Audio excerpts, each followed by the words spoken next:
السلام عليكم، فيديو جديد في قناه عنبر 7 وبيحكي عن اللي بيحصل في الكره المصريه فنيا بقى. وده يعتبر الجزء الثاني للجزء الاولاني اللي نزل من كام يوم. واللي نزل من كام يوم ده كان بيتكلم عن الكره المصر اداريا، القرعه والانسحاب واتحاد الكوره والرابطه والكلام ده كله. عندنا بقى 3 اجزاء تانيين. ده الجزء الثاني هيتكلم عن الاهلي فنيا بس، والجزء الثالث الزمالك، والجزء الرابع عن بيراميدز.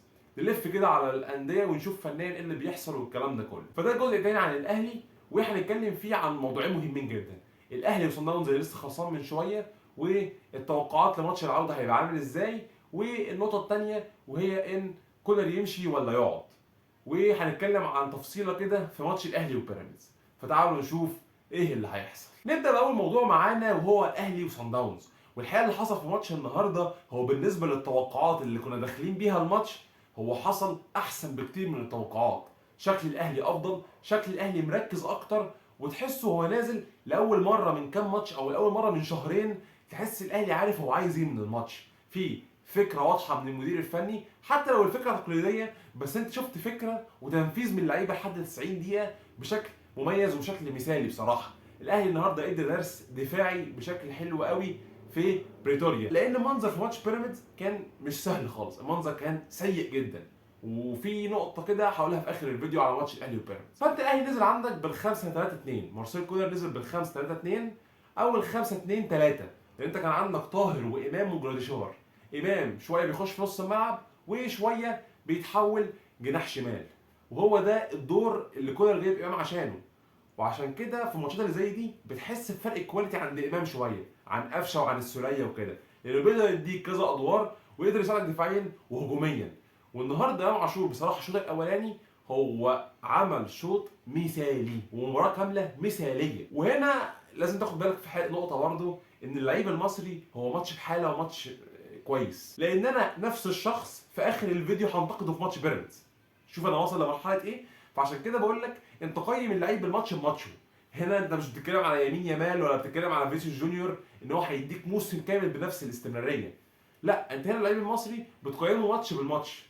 انا بقول لك اهو، امام عاشور في ماتش بيراميدز ياخد 2 من 10، في الماتش ده ياخد 9.5 من 10، احسن لعيب في الاهلي. طيب فكره الخمسه 2 3 ليه؟ يعني ايه اهميتها وايه ميزتها؟ ان انت بتكون مأمن نفسك بشكل دفاعي كويس جدا، وفي نفس الوقت الباك اليمين والباك الشمال هم اللي متحكمين عندك في الدفاع والهجوم، هم اللي واخدين الخط الطول كله جري رايحين جايين.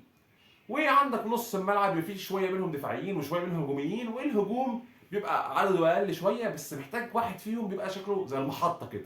وده اللي حصل. عشان كده النهارده اختار جراديشار على وسام. ليه؟ هو عايز حد يلتحم بشكل كويس جدا مع سان داونز، وعايز واحد يقف على الكوره يحرك لي الدنيا. وجراديشار احسن في دي من وسام. وسام شويه هو الهجام، هو اللي عايز يجري في المساحه ويحط يخلص. هو الماتش ده هو مش عايز كده، هو عايز طاهر وامام عاشور هم اللي يعملوا التخليصات، او هم اللي يشتغلوا على الجول اكتر من جراديشار. جراديشار هو اللي ايه، يحرك الفريق، هو اللي عشان الفريق طبعا كله ورا، فهو اللي يلتحم ويوقف الكوره، يدي وقت من الثواني الفريق يطلع معاه. لكن هل الاهلي باللي انا بشرحه ده كان هجوميا موجود؟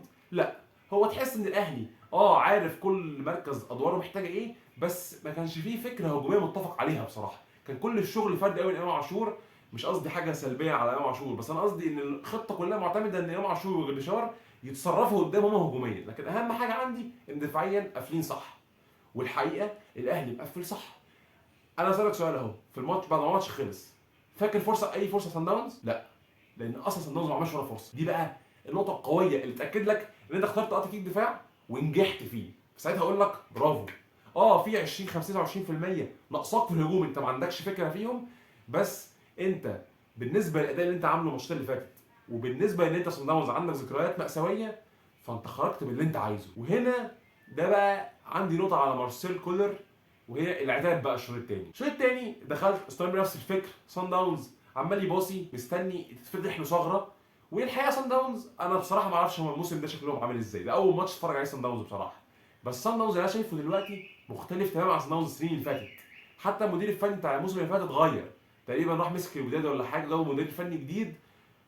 مدير فني جديد تحسه متوازن اكتر، يعني لا بيدافع بشراسه ولا بيهاجم بشراسه، هو تحسه ايه بين البنين، مأمن نفسه ورا وبيهاجم بعدد مميز يعني. ولكن صن داونز ما عملش اي حاجه النهارده. لكن ايه مشكلتي مع مارسيل كولر؟ ان هل يعقل ان انا ساعه 3 العصر بالاداء البدني اللي احنا بنشتكي منه الماتشات اللي فاتت، ما اعملش ولا تغيير لحد الدقيقه 88 ولا 85، هي دي المشكله. ان انا استنفذت اللعيبه بدنيا جامد قوي. بس انا عندي هنا نقطه بقى هقولها، عشان انا حاسس ان مارسيل كولر بيفكر كده يعني. اخدت بالك ان في عناصر كتير مهمه في الفرقه واساسيه في الفرقه ما لعبتش، زي وسام ابو علي، حسين الشحات، قفشه، سوليه، الناس دي. واضح ان مارسيل كولر حاطط عناصر بفكره معينه في الذهاب، وحاطط عناصر تانية بفكره تانية في الاياب، عشان هتبقى في القاهره هتضغط اكتر والكلام ده كله.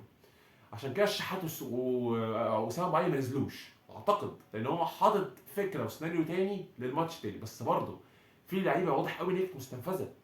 احمد رضا، ياسر ابراهيم، جراديشار، طاهر، كنت محتاج تنشيط. لان في الاخر حسيت ان صن داونز بصراحه لا، كان ممكن تخطفها. لو عندك فكره ثانيه كان ممكن تخطفها. ده ابرز كده ماتش صن داونز. تعال نخش بقى نقطه ثانيه، نعمل ايه في الذهاب، في العوده قصدي بكده. في العوده انا بقى اللي مستنيه من مارسيل كولر، وهنا بقى هدخل ماتش الاهلي وبيراميدز في الموضوع. ايه؟ ان انت النهارده شفنا كذا عرضيه للاهلي، التغطيه العكسيه في صن داونز وحشه جدا. يبقى انا مستني منك تتعلم اخطائك، او مش اخطائك، تتعلم من اللي حصل الماتش ده، والماتش الجاي انزل في القاهره بوسام وجرشام الاول واشتغل كروسات. ده اللي انا افهمه.